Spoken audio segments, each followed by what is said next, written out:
再来看这高雄市已经37档拢有捌调过这市区公车的票价，所以市府是宣布讲3月初1开始，这专票要起3块，半票要起2块，估计这一档是当增加3600万的收入。这个款项会用来改善客运司机的薪水待遇。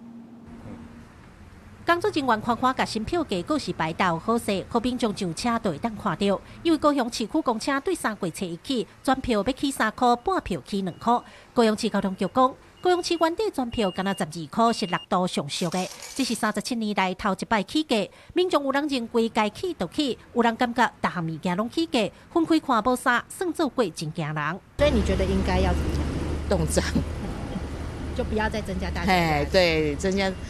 尤其是像中老年人生病看病的几率都很高呢，然后这个再涨，我觉得压力真的太大了。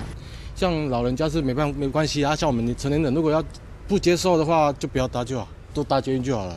交通局表示，调整票价，敢若有3%的人会受影响。原底就犹太族群，亲像坐火人、学生囡仔，也是买 T-Pass 的民众，只要路卡坐车，拢共款收犹太价。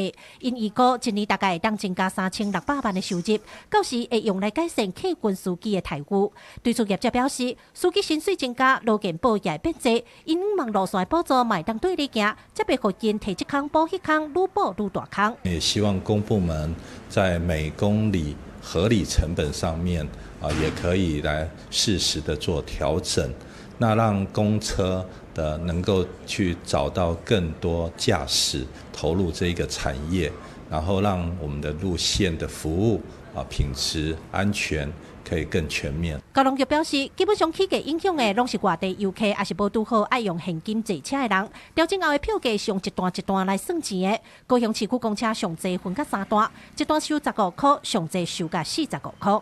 记者柯家族赵阳高雄场报道。